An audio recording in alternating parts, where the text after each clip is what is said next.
Hola, ¿cómo les va? Comenzamos con la clase en torno al protocolo de intervención parapsicológica. Lo que vamos a intentar en este espacio es darle un orden al trabajo del parapsicólogo, al trabajo de la parapsicóloga. Cuando digo un orden, digo un encuadre de trabajo. Un encuadre donde queden establecidas algunas reglas específicas a la hora de recibir una consulta individual con una persona. Bien, con esto lo que estoy haciendo es darle una formalidad a todos los componentes que venimos viendo hasta ahora, ¿sí? Los componentes tienen que ver con qué es la parapsicología, qué es el parapsicólogo, qué no es el parapsicólogo, la necesidad de diferenciarlo de la psiquiatría, de la psicología, la necesidad de poder encontrarnos en esa función, ¿sí? De acuerdo a nuestro perfil, ya sea el que tengamos o el que estamos desarrollando o el que intentamos elegir. Bien, de acuerdo a todas estas cuestiones, nosotros lo que hacemos es tener un orden de intervención, cualquiera sea el caso. Bien, este orden es un protocolo. Como todo protocolo, lo que intenta es generar algunos mecanismos precisos, ¿sí? Y orientativos, independientemente de la técnica que van a utilizar. El protocolo comienza dentro de las 4 partes que tiene, comienza con la entrevista de registro de datos. Lo importante es tener una entrevista. No es lo mismo tener una intervención con una entrevista definida, con datos definidos, y cuando digo datos definidos digo datos escritos, a intervenir en un caso sin tener idea si se mueven las mesas. Bueno, a Joaquín, que es parapsicólogo, le pido una ayuda. Bueno, Joaquín, ¿puedes ayudarnos? Esa restricción de datos lo que hace es generar más controversia e inclusive garantizar el fracaso de esa intervención. Sí, digo fracaso, que lo que haga Joaquín como parapsicólogo no sirva absolutamente para nada, ¿sí? Siempre se dice que una buena entrevista o una buena introducción, un excelente registro de datos lo que hace es garantizar una buena intervención.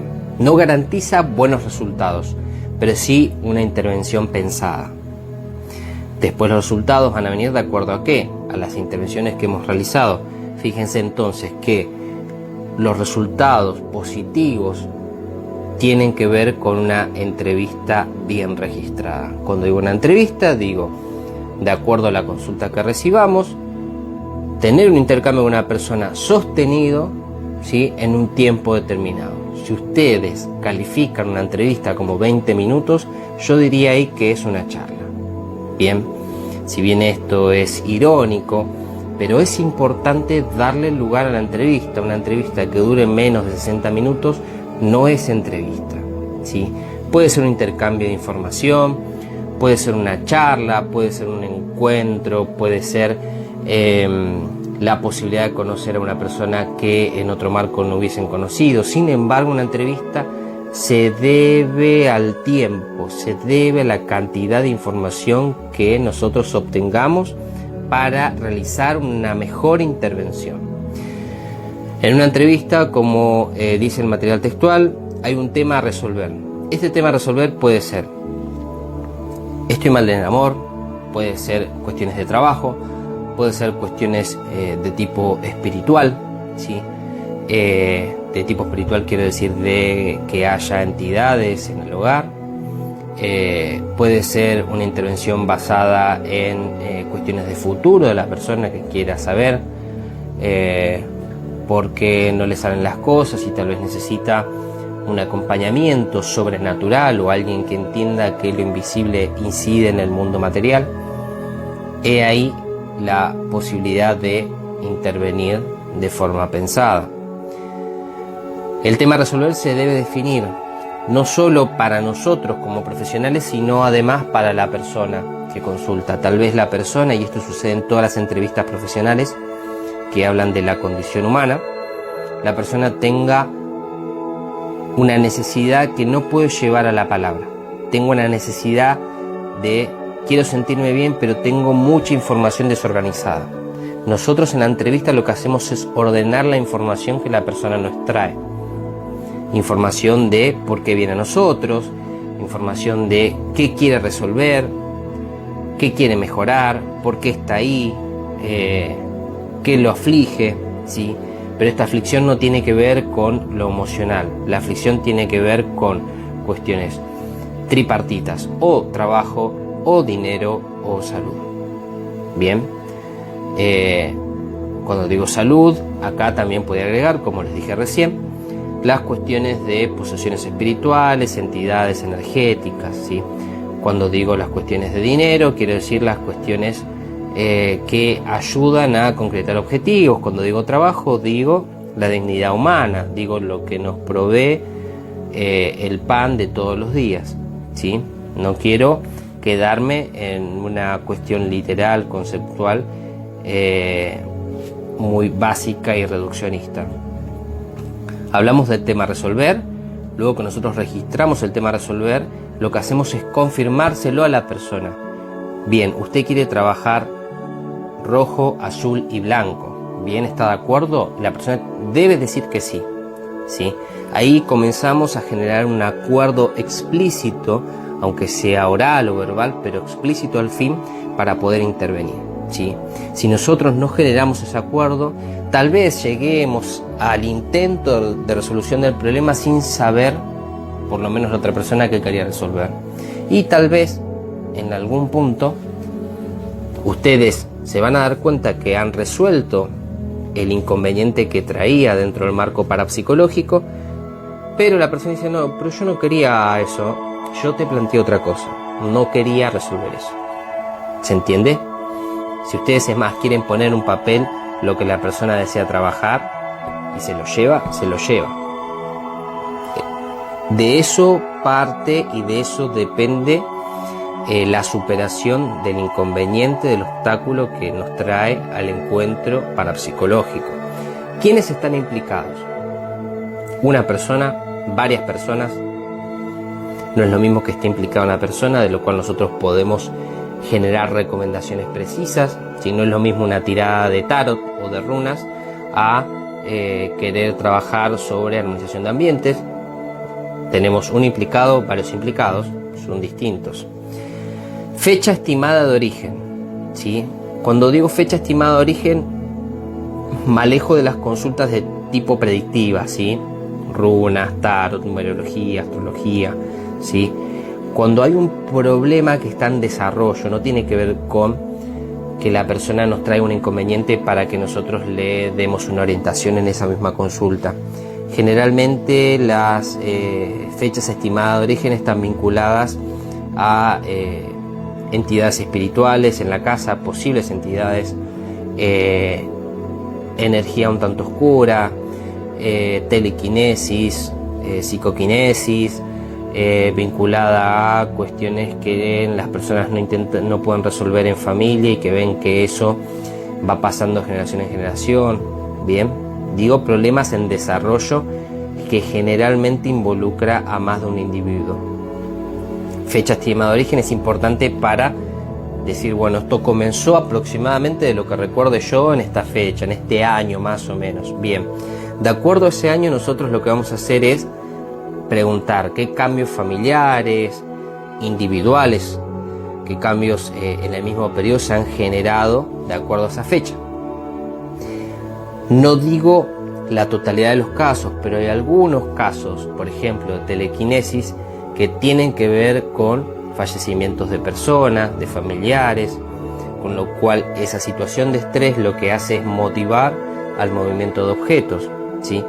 Y este integrante no se da cuenta que está moviendo los objetos porque lo hace de forma no consciente. O capaz es otro integrante de la familia, lo cual no tiene que ver con la misma persona que nos viene a hacer la consulta. Bien. Pero si no colocamos una fecha de origen estimada, no sabremos si eso está ligado a un fallecimiento, a una mudanza, si está ligado a cambios en el círculo familiar, si está ligado a cambios laborales, si tiene que ver con determinadas manifestaciones psicológicas que se han dado paralelamente a esa fecha, como para empezar a generar precedentes. Esto lo que hace es brindarnos un tipo de información que no nos va a brindar si nosotros no realizamos la pregunta. La persona que nos consulta, recuerden esto, viene con mucha información y no siempre está ordenada. Hay personas que vienen a una consulta parapsicológica y dicen: quiero conseguir esto en mi trabajo, quiero conseguir este trabajo, quiero saber si voy a conocer el amor de mi vida. Algunas consultas también que se van a recibir y en ustedes está darle entidad, atenderlas, que son las consultas de amor en cuanto a amarres y demás. También hay personas que quieren retener al ser amado. Bien, tipos de consulta. Ese tipo de consulta tal vez son de intervención corta, la persona ya viene con la necesidad específica y lo sabe llevar a la palabra. Hay casos en donde la persona viene totalmente angustiada, generalmente ha pasado por muchos brujos, magos, psicólogos, y llega a nosotros ya cansada y con cierto nivel de registro muy por debajo de lo que sostiene. Cuando digo nivel de registro, digo que incluso hasta no nos sabe decir por qué viene con nosotros. Lo que sí sabe es que está cansada, lo que sí sabe es que está angustiada, lo que sí sabe es que está decepcionada en la vida, lo que sí sabe es que así no quiere seguir su vida. Bien, esa es la punta del ovillo para que nosotros podamos indagar en cuanto a qué quiere de nosotros, qué necesita para su vida, ¿sí? Empezamos a generar, a medida que recibimos información, la hipótesis de lo que está sucediendo para poder trabajar.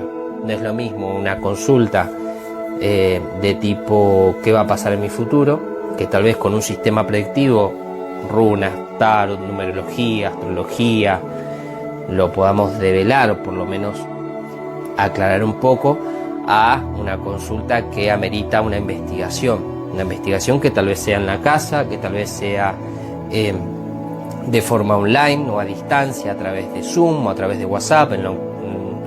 Las herramientas tecnológicas actualmente están a la orden del día como para poder facilitarnos ingresar al hogar sin necesidad de ir físicamente, aunque ustedes podrán decir: sí, pero físicamente yo siento mejor que si me lo dan en pantalla. Bien, entiendo, incluso comparto, pero en el caso de restricciones para movernos hacia casas, hogares, donde tengamos que hacer la observación de datos, lo que está pasando, podemos valernos de los medios tecnológicos.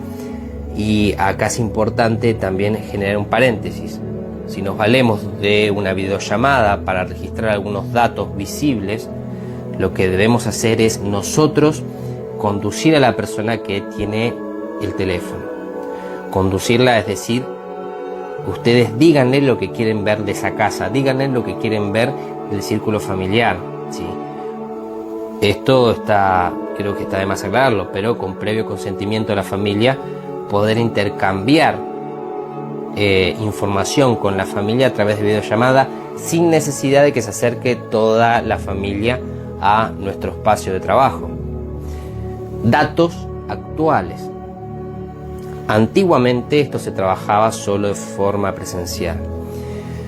De acuerdo a las condiciones actuales, nuestras herramientas más próximas, y no tiene que ver con un péndulo, y no tiene que ver con cartas, y no tienen que ver con elementos físicos, tiene que ver con un teléfono móvil. Va a ser fundamental para que nosotros podamos trabajar, no solo por el contacto a través del mensaje, sino para poder conocer personas que tal vez están implicadas y que no pueden acercarse a nuestro espacio de trabajo. Conocer detalles del hogar que tal vez tienen algunos problemas que de otra forma no podemos conocerlo, ¿sí?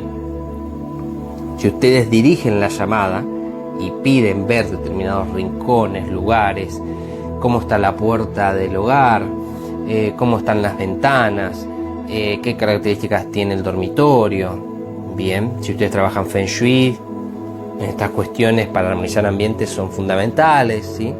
De acuerdo a la disposición de los lugares, los espejos, qué colores se utilizan en la casa. Con una videollamada quedan casi totalmente con toda la información a disposición para poder generar un buen trabajo ambiental. La tecnología como herramienta fundamental a la hora de realizar un trabajo parapsicológico. Ténganlo en cuenta. Estamos en el punto 1 de entrevista. Manifestación. ¿Qué sucede? Hay que preguntar qué sucede, ¿sí? Estamos hablando de un tipo de consulta en el cual la persona no sabe qué sucede, sin embargo quiere consultar a personas que sepan de este mundo, de lo invisible, de lo metafísico, para que las pueda orientar. Ustedes deben preguntar qué sucede, cuándo, dónde. Ese cuándo, porque puede haber un margen horario, generalmente se repite, si hay patrones que nosotros debemos buscar para encontrar hipótesis sobre lo que está pasando. ¿Dónde pasa? No es lo mismo que pase siempre en el dormitorio, que pase siempre cuando una persona está en el patio, que pase siempre cuando una persona está de duelo. ¿Sí? Manifestaciones extrasensoriales que tienen patrones. Siempre las situaciones que a simple vista no tienen explicación, sí tienen explicación, pero debemos encontrar los patrones, los indicadores que se repiten. Esos indicadores son constantes. Lugares, horarios, cuánto dura.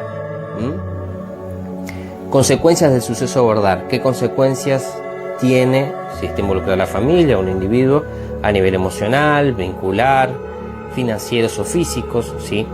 No es lo mismo una persona que no puede dormir y que cree que hay entidades que la visitan, o sea, está afectado de forma individual, pero al mismo tiempo ese insomnio lo que hace es procurar una jornada de trabajo totalmente reducida de acuerdo a las posibilidades de la edad y las condiciones físicas.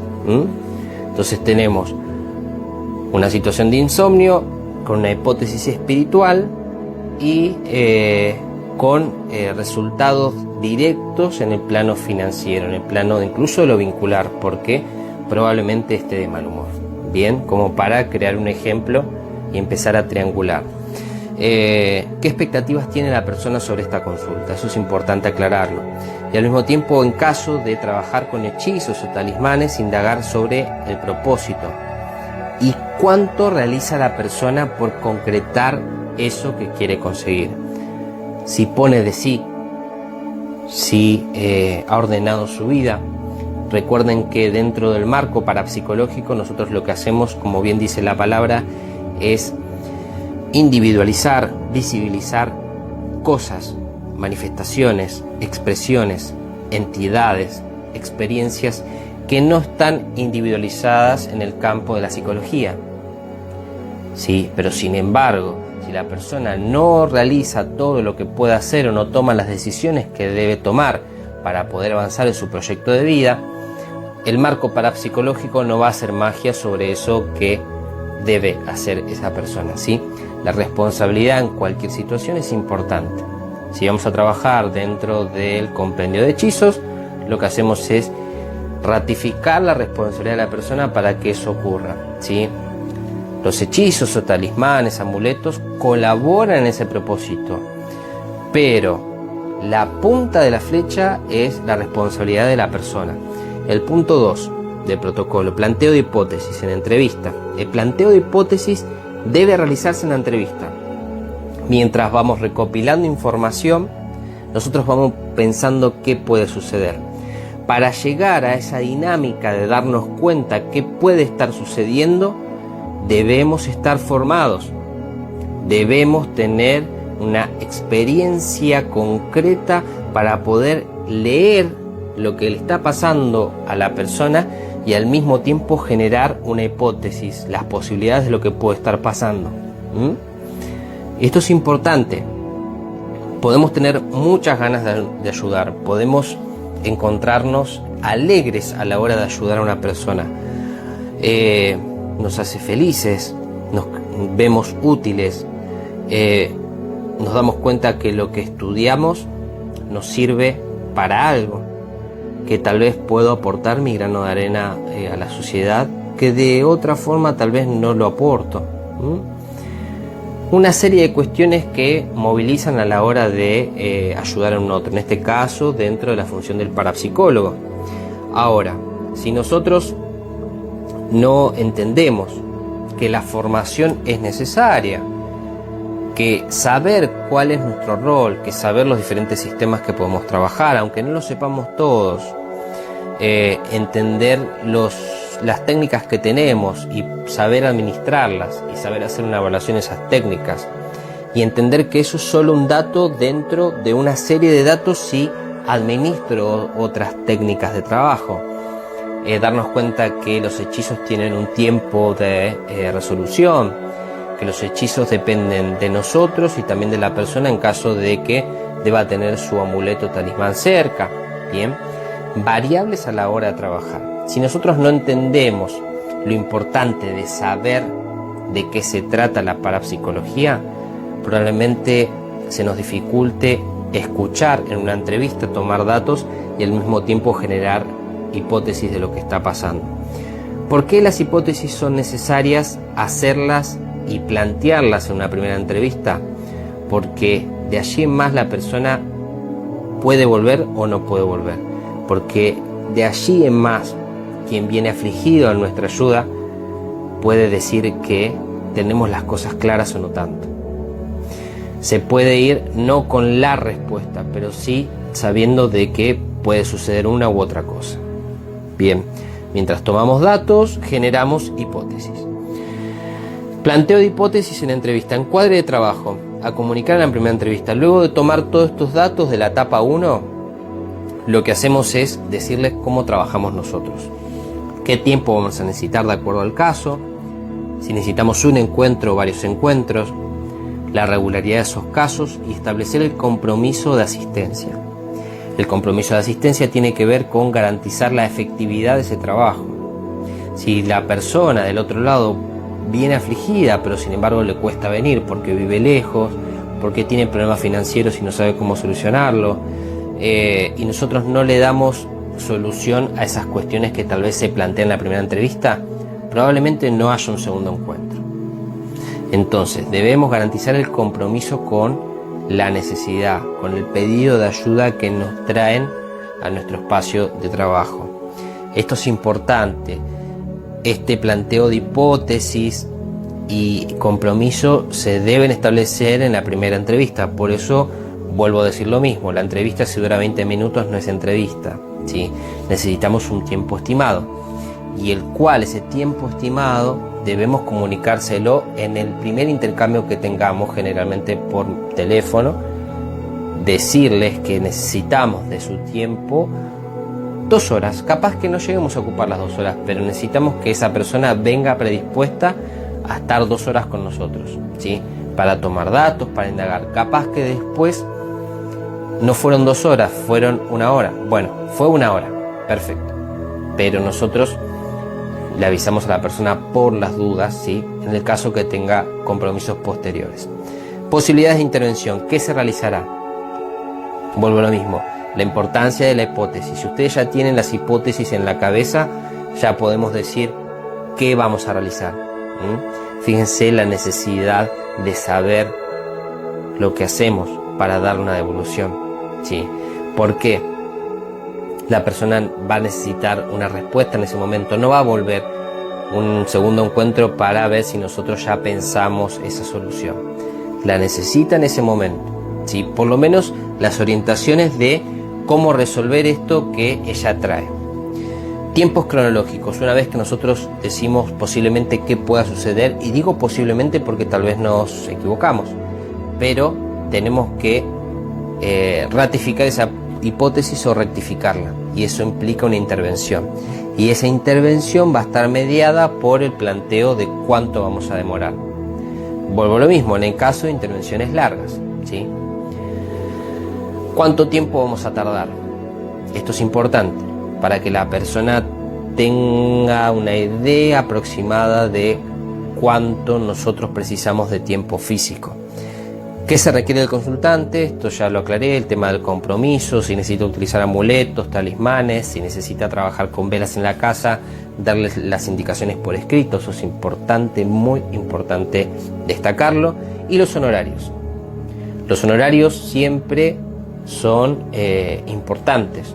Digo honorarios en cuanto a dinero, en cuanto a metal, como honorarios en cuanto a contraprestación.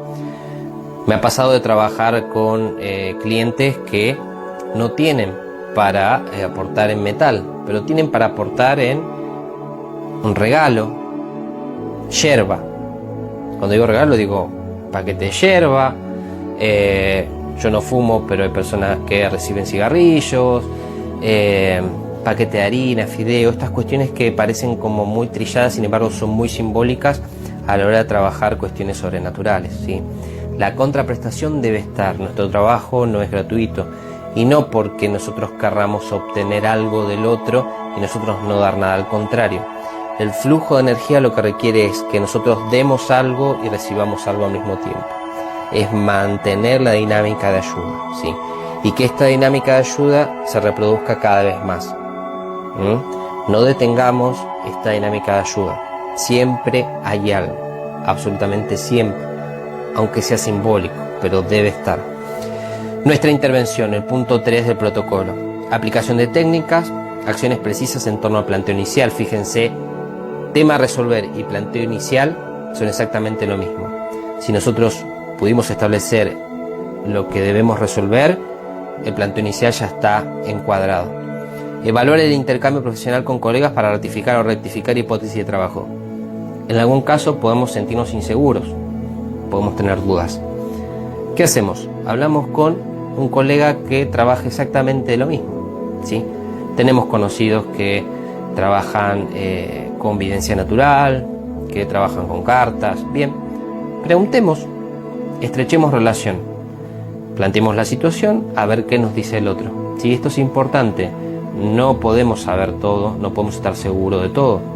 Por eso es necesario estrechar lazo con personas que trabajen en cuestiones similares, en cuestiones que tienen que ver con darle palabra a lo que muchas veces la condición humana no entiende. El cuarto punto del protocolo, la estimación. Evaluamos resultados. En el caso de ser necesario, instrumentar métodos para evidenciar el cumplimiento del planteo inicial, ¿sí? Indicadores de esto estaba así y ahora cambió de esta forma, esto de que usted vino de esta forma y ahora fíjese, obsérvese cómo se siente. Destacar si el proceso requiere monitoreo presencial o a distancia, progresivo, cíclico. A ver, si de acuerdo al motivo con el cual la persona se acercó, necesita venir una vez por semana, cada 2 semanas, una vez por mes, se puede trabajar a través de videollamada, puede ser progresivo, o sea, va a necesitar los primeros 15 días venir una vez, segundos 15 días también, y después el tercer encuentro ya mensual, o cíclico, que la persona pueda venir una vez por mes, sí, en lo posible que pueda venir 5 veces. Esto es importante también establecerlo. Estas etapas son fundamentales. Un buen registro de datos lo que garantiza son las posibilidades de un buen resultado. Cuando hay un buen resultado es ratificar la hipótesis de trabajo o rectificarla. En esta rectificación lo que hacemos es, en el caso de equivocarnos con la hipótesis, avanzar en el proceso compartiendo siempre la información con el consultante. No ocultamos que nos equivocamos, sino decimos, teníamos esta hipótesis no tiene sustento porque apliqué esta técnica y no sucede, y esto otro tampoco, entonces generamos otra cuestión, probablemente esté pasando esto.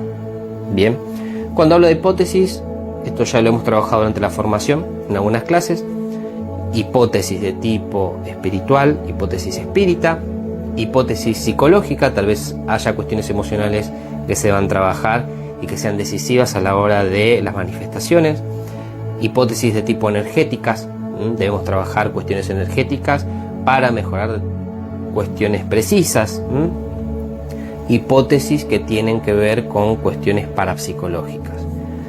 facultades extrasensoriales que no estén detectadas y que estén en pleno proceso de manifestación, lo cual lo que podemos hacer y lo que debemos hacer en esa situación es colaborar en el desarrollo, ¿sí? Básicamente en esto ya generé 4 hipótesis, ¿sí? Sin descartar otro tipo de hipótesis como tiene que ver, por ejemplo, las cuestiones de tipo grupales, ¿sí? Las cuestiones kármicas, que esté pasando en un entorno familiar que tal vez no tengan que ver con una persona sino con muchas, pero bueno, cuestiones básicas a la hora de generar hipótesis, ¿sí? Y de lo que esté pasando.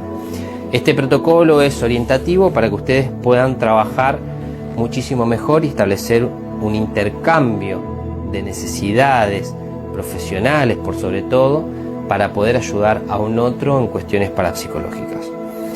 Recuerden, cualquier duda o consulta pueden contactarnos por los medios habituales.